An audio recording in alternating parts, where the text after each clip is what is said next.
आप लोगों को समझ में आ रहा है ना?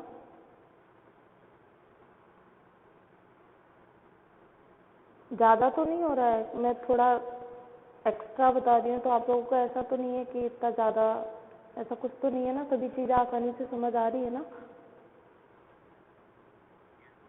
ठीक है, चलो आगे बढ़ते हैं। जो आपका मेन इम्पोर्टेंट क्वेश्चन यहाँ से जो आएगा, ये टॉपिक जो पढ़ रहा है वो हम इस क्वेश्चन के लिए पढ़ रहे हैं। तो ये वाला जो अभी पढ़ाने वाली हूँ स्वेदन, इसको थोड़ा ध्यान से सुनिएगा। आया हुआ क्वेश्चन है, एक बार शायद 5 मार्क्स में और एक बार 10 मार्क्स में, 2 बार आया हुआ है। तो शुरू करते हैं स्वेदन कर्म। अभी पाचन हो गया, स्नेहन हो गया, अब क्या करेंगे हम? स्वेदन करवाएंगे। अभी पूर्व कर्म ही चल रहा है, अभी हम मेन पंचकर्म की तो बात कर ही नहीं रहे हैं।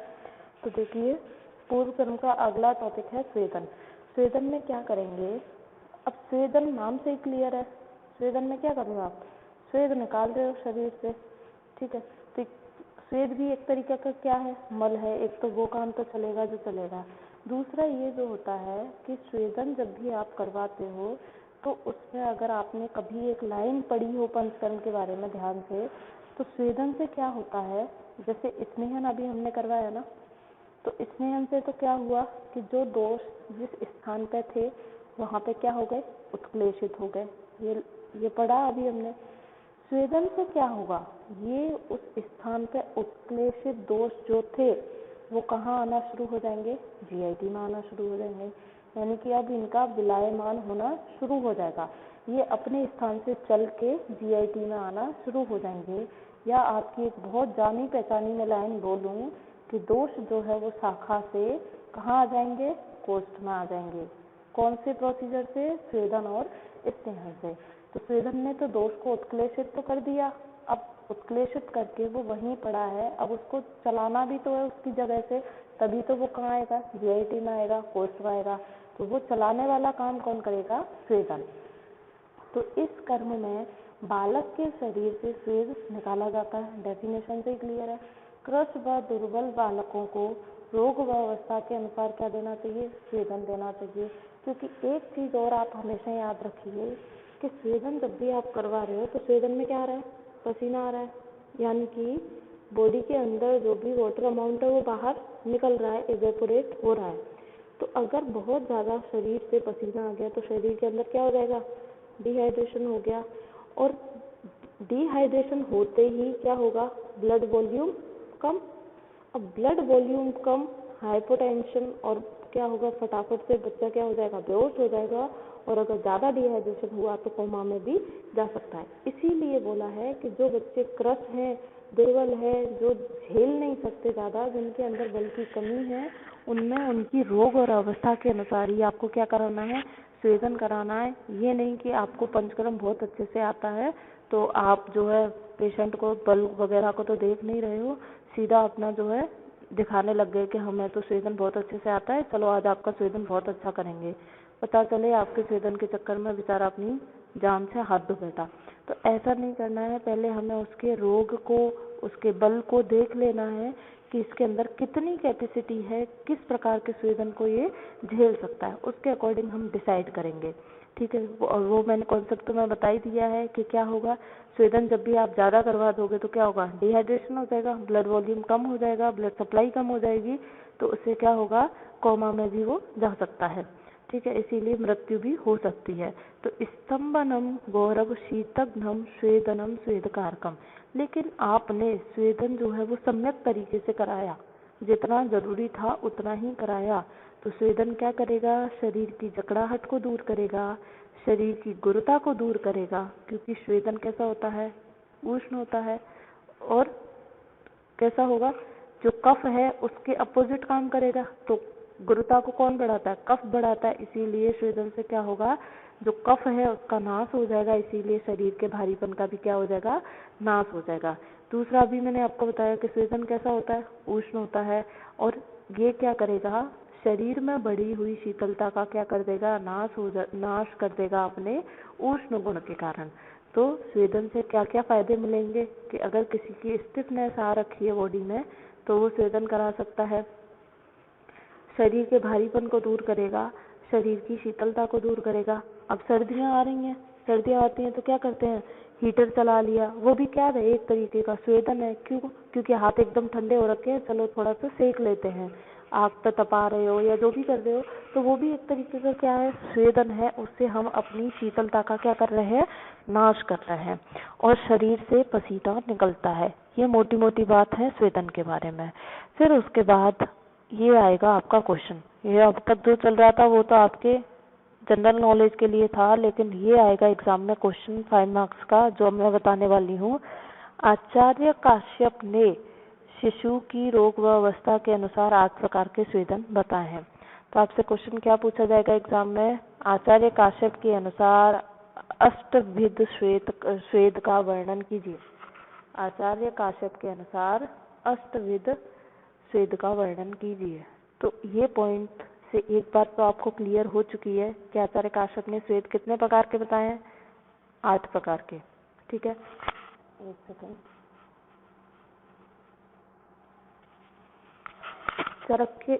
चरक के स्वेदन कितने हैं, साग्नि निराग्नि, 2 स्वेदन है चरक के, जिसमें साग्नि कितने हो जाते हैं, 13 हो जाते हैं, और निराग्नि कितने हो जाते हैं, 10 हो जाते हैं। उसी तरीके और आचार्य सुश्रुत के और आचार्य भागवत के कितने कितने स्वेद हैं, 4 वो आप पढ़े होगे ना, ताप, द्रव, ऊष्म और उपना। ये किसके स्वेद हैं, सुश्रुत के और भागवत के। तो ये तो यहाँ पे आपसे कोई नहीं पूछेगा, बस आपको थोड़ा सा रिवाइज याद दिला दिया कि ऐसी ऐसी बातें आपने पहले पढ़ रखी हैं।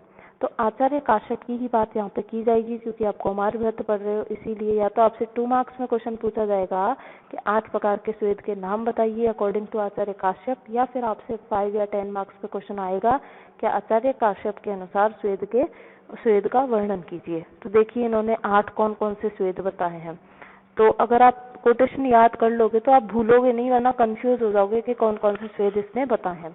तो सबसे पहला जो स्वेद है, वो सबसे फेमस जो स्वेद है आचार्य काश्यप का, वो है हस्त स्वेद।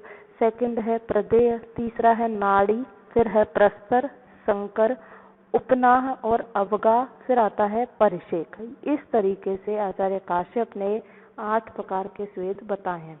अब हम एक एक करके सारे स्वेद पढ़ेंगे। तो देखिए सबसे पहले आता है हस्त स्वेद। अब हस्त स्वेद आपको अभी कुछ ही नहीं आता हस्त स्वेद के बारे में, लेकिन इससे आप इतना तो समझ पा रहे हो कि कहीं ना कहीं हाथ का यूज हो रहा है। ठीक है, कहीं ना कहीं हाथ का यूज हो रहा है हस्त स्वेद में। अब देखिए हस्त स्वेद हम क्यों करवाएंगे, कैसे करवाएंगे, थोड़ा बात करते हैं। ये बहुत बार का मतलब समझ जाइए आप, 5-6 से ज्यादा बार आ चुका है 2 मार्क्स के अंदर, केवल ये अकेला क्वेश्चन हस्त स्वेद वाला। हस्त स्वेद को समझाइए, तो 2 मार्क्स में बहुत बार आया है, सुनिएगा ध्यान से, बहुत इजी है। क्या किया, पहली बात तो यहाँ से यही चीज पूछी जाती है कि हस्त स्वेद किस में करवाएंगे, तो जन्म से लेके जो 4 महीने का जो बच्चा है उसके अंदर ही करवाते हैं। ठीक है, बाद में भी करवा सकते हो, लेकिन इसके अंदर तो आपको यही यूज करना है। तो जन्म से लेके 4 मास तक का जो बालक है वो बहुत ज्यादा सुकुमार होता है, अति सुकुमार होगा, कोई भी दर्द दुख सहन कर नहीं सकता वो।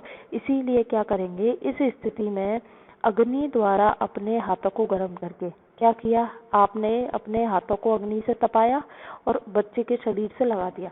यानी कि हम क्या कर रहे हैं, इसमें इनडायरेक्ट स्वेद कर रहे हैं। इनडायरेक्ट है, डायरेक्ट स्वेद हम नहीं करा सकते बच्चे में, क्योंकि बच्चा झेल ही नहीं सकता।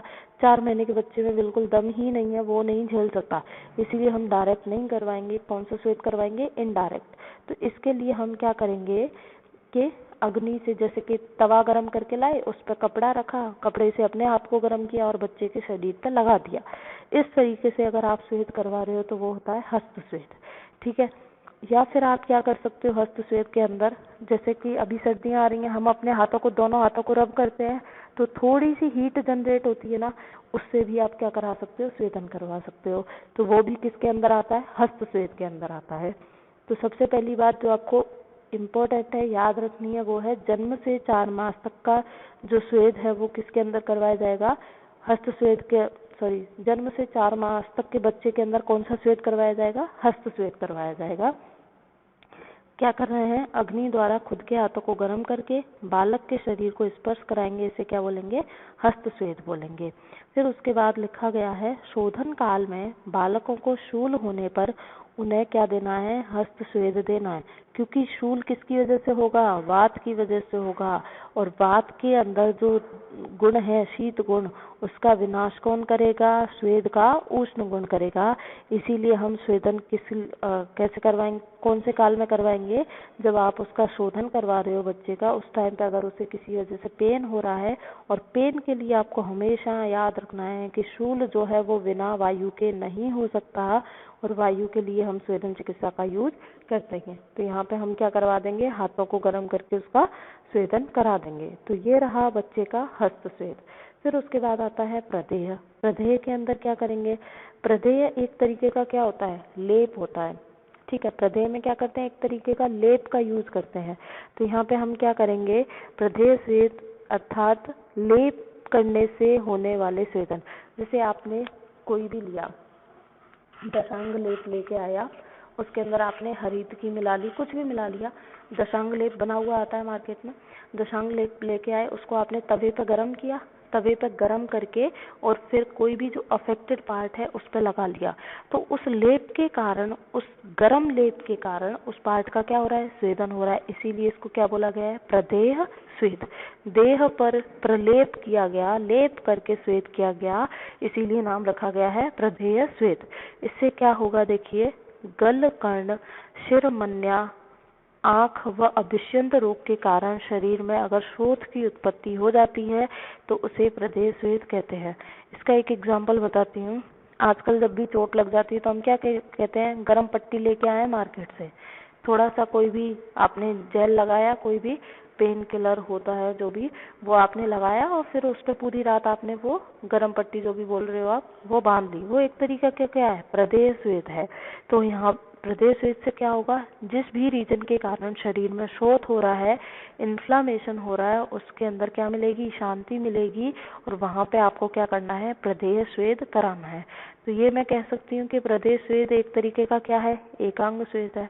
क्योंकि आप पर्टिकुलर किसी पार्ट का ही करवाओगे तो ये एक एकांग स्वेद है। ये रही बात प्रदेह स्वेद की। फिर आती है बात नाड़ी स्वेद। नाड़ी स्वेद में क्या है, अब मैं यहाँ पे आपको ये नहीं पढ़ाऊंगी कि हम इतने लंबाई की नाड़ी लेंगे, उसका अग्रभाग इतना होगा, पीछे वाला भाग इतना होगा, एक कुकर होगा उसमें ये बनाएंगे, वो सब बात नहीं पढ़ाऊंगी मैं यहाँ पे, और आपको एग्जाम में लिखनी भी नहीं है। नाड़ी स्वेद भी क्या होता है, एक तरीके का एकांग स्वेद ही होता है, लेकिन कई लोग इसे सर्वांग भी बोलते हैं। तो नाड़ी स्वेद द्वारा शरीर के किसी अंग विशेष पर स्वेदन किया जाता है। केवल इतना ही लिखना है। किस तरीके से करेंगे वो अगर आपसे डिटेल में नाड़ी स्वेद आए तो फिर आप चरक सूत्र 14 से पढ़ के और लिख सकते हो। बाकी आपसे यहाँ कोई नहीं पूछेगा डिटेल में नाड़ी स्वेद। स्वेद से केवल और केवल एक हस्त स्वेद ही पूछा जाता है। फिर उसके बाद है प्रस्तर स्वेद। प्रस्तर स्वेद में क्या करते हैं, एक पत्थर लिया आपने, एक पत्थर लेंगे आप इतना बड़ा सा, ठीक है, इस पे क्या किया आपने, यहाँ पे खिचड़ी वगैरह ये सब फैला दी, ठीक है। फिर क्या किया, इसके ऊपर एक कपड़ा बिछा दोगे आप, खिचड़ी विचड़ी जो भी आपने गरम गरम फैलाई है उसके ऊपर आप एक कपड़ा बिछा दोगे। कपड़ा बिछा के इस पर बच्चे को लेटा दोगे, फिर बच्चे को भी उड़ा दोगे। वो क्या हो गया, प्रस्तर स्वेद हो गया।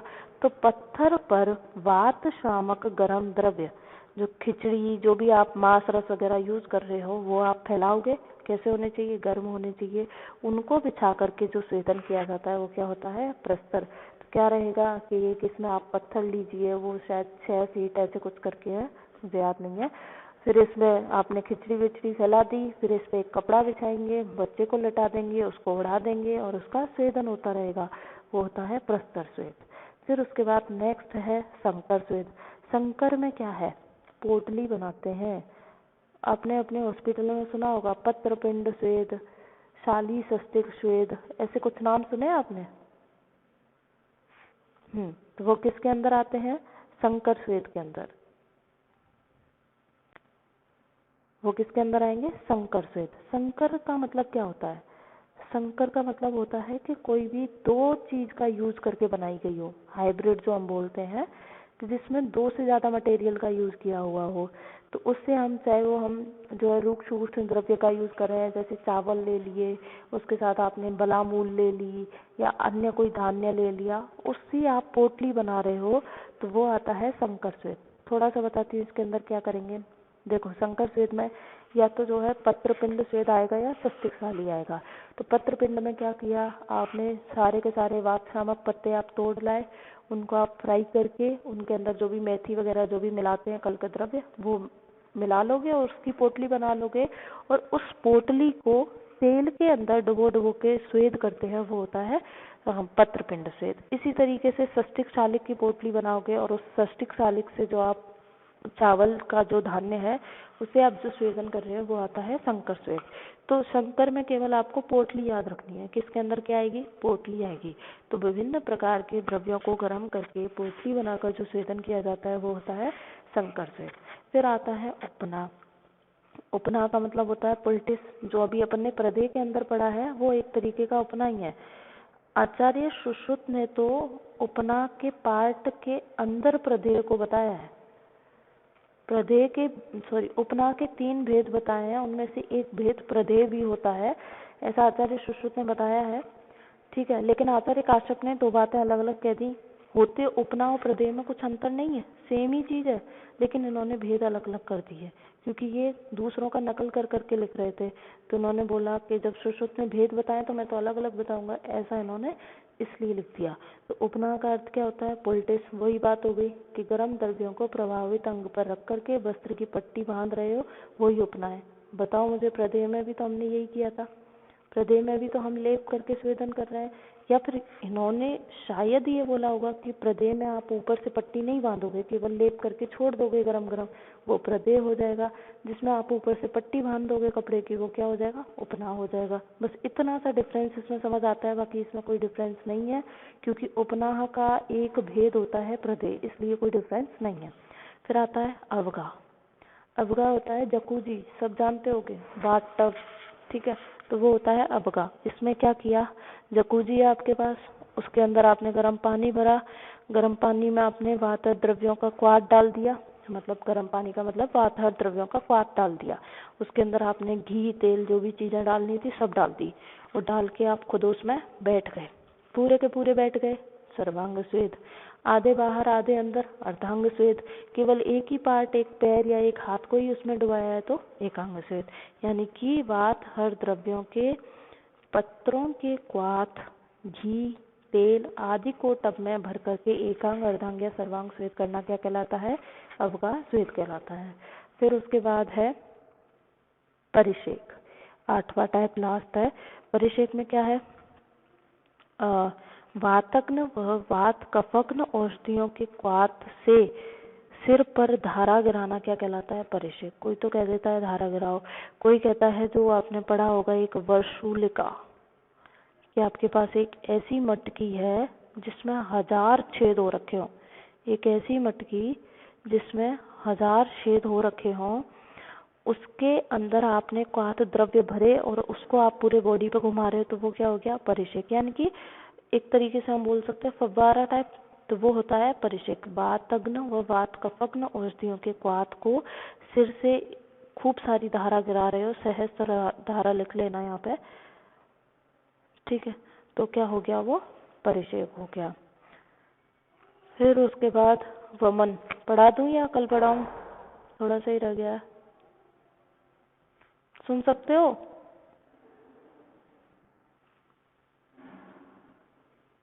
अरे बोल जाओ, नहीं सुन सकते, पढ़ सकते हैं, पढ़ा दूं?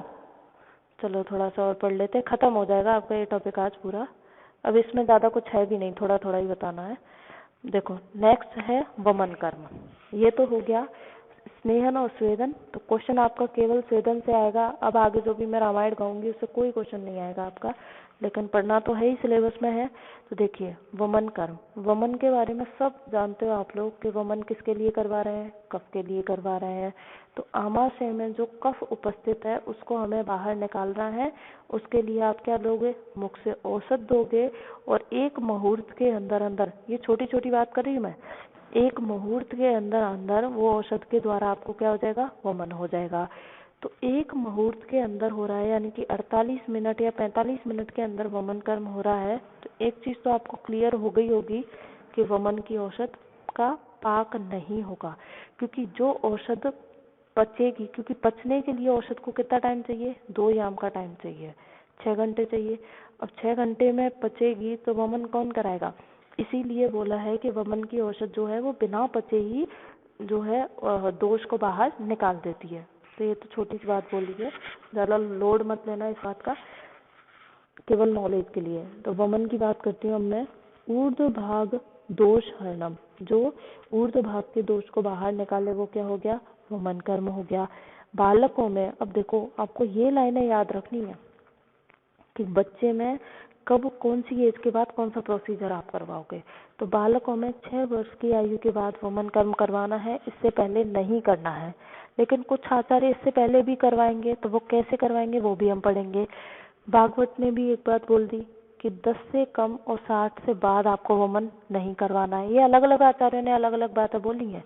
अभी आपको इस पर इतना दिमाग नहीं लगाना किसने कौन सी बोली है, केवल आपको लाइनें याद रखनी है। एक सेकंड, कि जो 6 वर्ष की आयु 6 वर्ष की आयु के बाद ही क्या करवाना है, वमन कर्म करवाना है। और भागवत अपनी एक बीच में अलग एक राय दे देता है कि 10 साल से कम के बच्चे को, 60 साल से ज़्यादा जो एज वाले पेशेंट्स हैं उनको आपको वमन नहीं करवाना है। पंचकर्म का सबसे ज़्यादा टफ प्रोसीजर, पूरे पंचकर्म का सबसे ज़्यादा टफ प्रोसीजर कौन होता है, वमन होता है।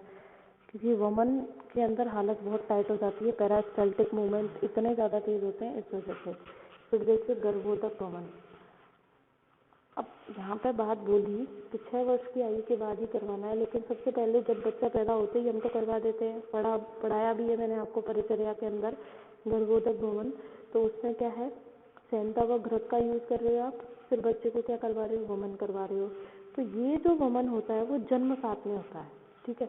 ये तो जन्म से ही साथ में है और ये जरूरी भी है, क्योंकि जब तक जो एमनियोटिक फ्लूइड है उसको शरीर से आप बाहर नहीं निकालोगे, तो मैंने आपको रिकॉर्डिंग दे दी है, आप लोगों ने पढ़ा होगा, तो वहाँ बताया मैंने कि उससे क्या हो जाएगा, उल्वक रोग हो जाएगा।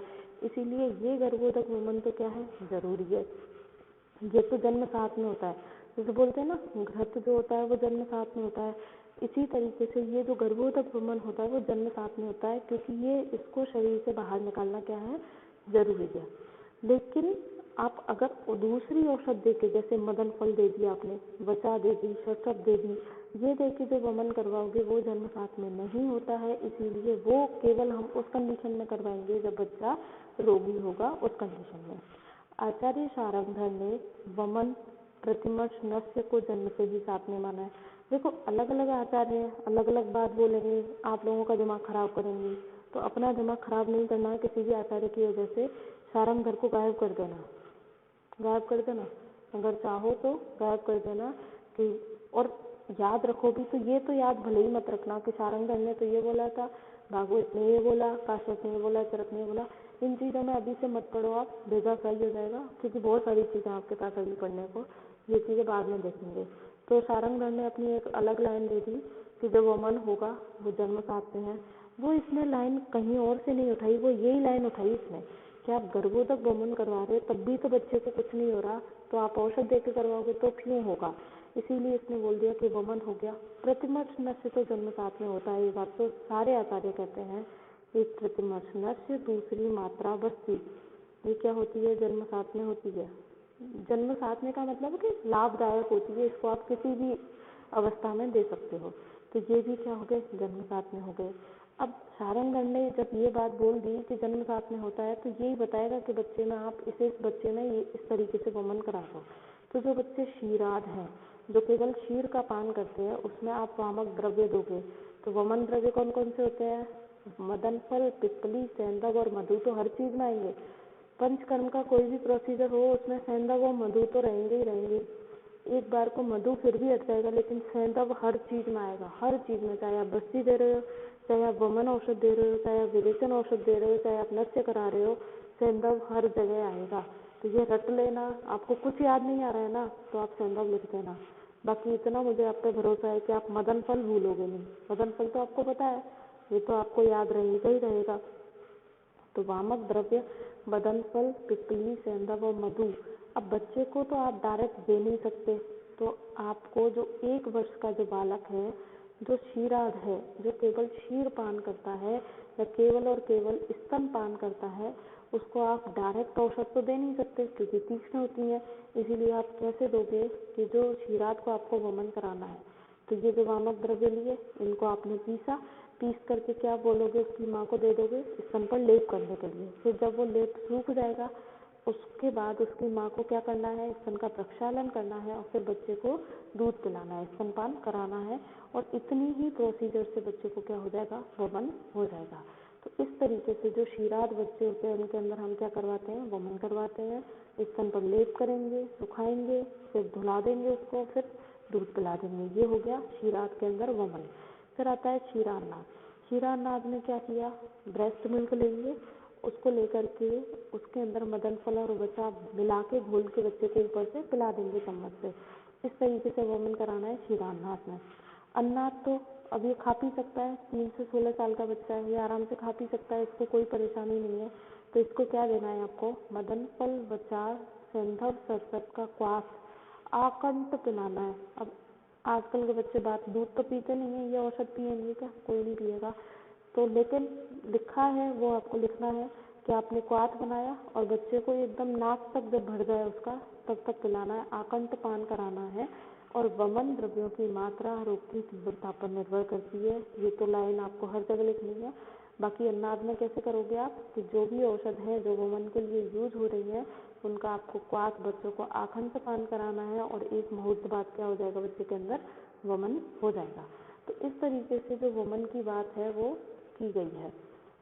पश्चात कर्म और देख लेते हैं, फिर कल पढ़ेंगे। अब मेरे से नहीं बोला जा रहा ज़्यादा। पश्चात कर्म में क्या है, वमन करा दिया आपने, वमन कराने के बाद कफ शरीर से बाहर निकल गया, लेकिन जो थोड़ा बहुत बचा हुआ कफ है जो कि शोधन से बाहर नहीं निकला, थोड़ा बहुत बचा है, ज़्यादा नहीं बचा, उसको आप कैसे गायब करोगे, तो उसके लिए आप उपवास करोगे, लंघन करोगे, क्योंकि एक तो कफ चला जाएगा, दूसरा जो अग्नि मांद्य हो रखी है वो क्या हो जाएगी, बढ़ जाएगी। फिर उसी अग्नि को बढ़ाने के लिए रटी रटाई लाइनें हैं आपकी, संसर्जन कर्म करवाओगे आप, ठीक है। तो बच्चे के अंदर वमन के पश्चात कर्म में आपको क्या देना है, लंघन करवाना है, उपवास कराना है, संसर्जन कर्म करवाना है। और ये तो बहुत फेमस लाइन है पंचकर्म की कि वैसे तो वमन के बाद हम धूमपान करवाते हैं, आपको पता है ना ये धूमपान। अच्छा आप लोग बताओ, धूमपान करवाएंगे कि नहीं करवाएंगे वमन के बाद?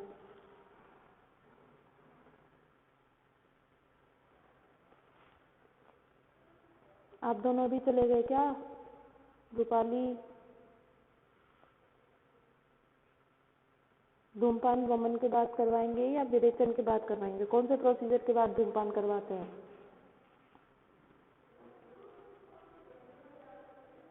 नहीं पता,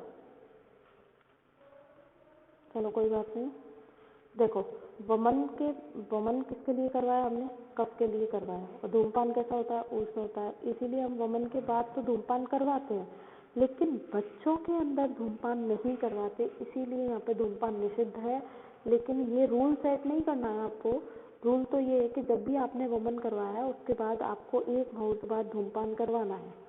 लेकिन चूंकि ये वमन बच्चों के अंदर करवाया है इसीलिए धूमपान नहीं करवाना है, क्योंकि बच्चों में धूमपान की जो आयु है वो 18 वर्ष के बाद की गई है, इसीलिए, ठीक है।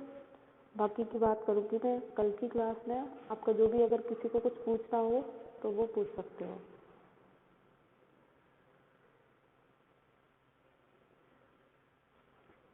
इसका अगर नहीं भी किया होगा तो मैं अभी कर देती हूँ। बाकी इस जो PDF में देखिए, ये टॉपिक आपको ज़्यादा अच्छे से तब समझ में आएगा जो आपको वीडियोस मिल चुके हैं, मुझे नहीं पता आप लोगों ने देखे कि नहीं। ये औषधि मात्रा निर्धारण वाला और बालकों में जो सामान्य चिकित्सा सिद्धांत है, ये दोनों वीडियोस आपके ग्रुप में आ चुके हैं। इन दोनों वीडियोस को आप देखिए, उसके बाद आपको ये पंचकर्म वाला टॉपिक ज़्यादा अच्छे से समझ आएगा, ठीक है ना। ओके। बाकी जो इसका थोड़ा सा जो पार्ट बचा हुआ है, या तो मैं उसे रिकॉर्ड कर दूंगी या फिर मैं आपको पढ़ा ही दूंगी। 5-10 मिनट का पार्ट है, कल की क्लास में बात कर लेंगे इसकी। आज के लिए इतना ही पढ़ते हैं, ठीक है।